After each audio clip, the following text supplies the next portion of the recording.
Welcome back to the Hive, Dr. Beekeepers, where it is my goal to take the guesswork out of beekeeping for those who are guessing. As beekeeper, it's probably our worst fear that we're going to lose a hive. I mean, that's why we probably worry about swarming so much, because we see our bees leaving. But what do we do with loss? That's kind of what I'd like to go over today. As someone who's been in the industry for a while, I have definitely had my share of losing hives. So what do you do when that happens? Stick around.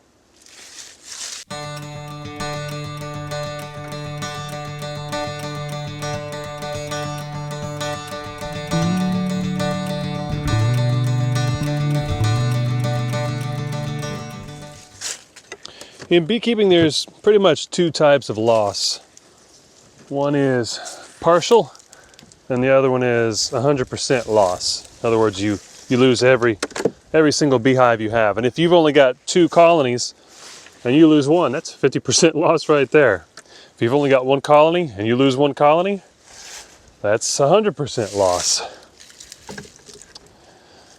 And ideally, we all want to avoid loss of any kind, but inevitably part of what it means to be a beekeeper is going to be going through the loss of a colony or colonies. And we've got to know how we're going to handle that. We have to make that decision.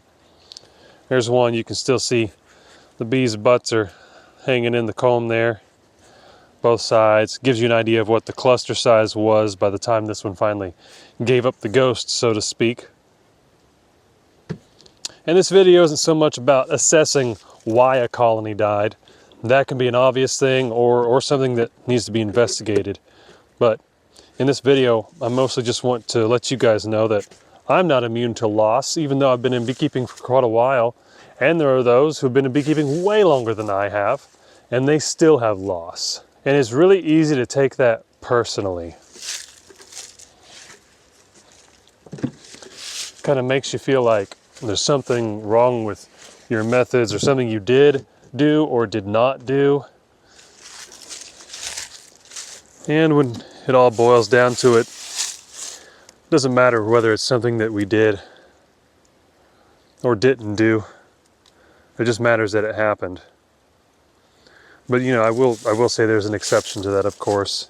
It does matter in that if we've done something wrong, mismanaged in some way, that we learn from it so that we can avoid that kind of loss in the future. So the normal way to handle loss is, first of all, thinking, what did I do wrong?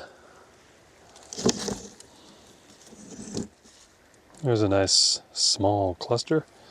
They won't survive the winter time for sure. It's only middle of December here.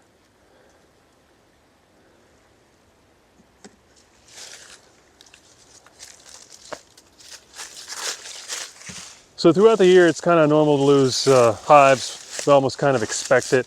I think the time of the year that we worry about it the most is going to be that winter time, like how many are going to make it, because during the cold months, there's not too much you can do. Your actions as a beekeeper are a little bit more limited because of that cold weather. And if you try to help your hives and open them up, you could be just hurting them and throwing them over the edge where they might have made it. No, they definitely won't, because they've lost that. They've lost the heat of the cluster. And of course, the strong hives, that's not going to be an issue. All right, and so while I cannot answer how each individual one of us would handle loss, especially 100% loss, I can tell you how I feel like we should handle it as beekeepers. Because beekeeping, it's an investment, as you probably already know. And I'm not just talking about money, like there's a lot of time and a lot of yourself that you put into it. We put a lot of our heart into our bees as beekeepers. And so any kind of loss, it doesn't feel good. It feels horrible, actually. So the way that I feel like we should handle loss is to do our best to find out why. If not, don't rack our brains over it. But to regroup. I mean, let's say that all of these colonies don't make it through the winter. Just as a what if scenario. Well, I still have all this equipment. And as long as it wasn't disease, which it wouldn't be, I don't have any American foul brood or anything like that, the equipment's still good.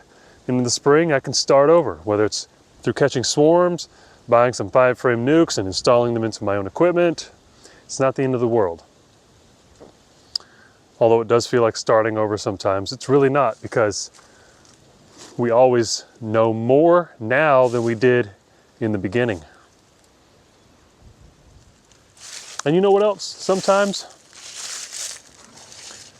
when we do have to start over, or from scratch, minus having the equipment already there, it could be a good thing. Like maybe now this is your chance to try something in beekeeping that you haven't before, and you get to, you know, start from scratch in that regard, implement some new plans, new management methods, different ways of doing things, and whatever led to the loss, maybe it's due for there to be a difference or a new management method in our practices.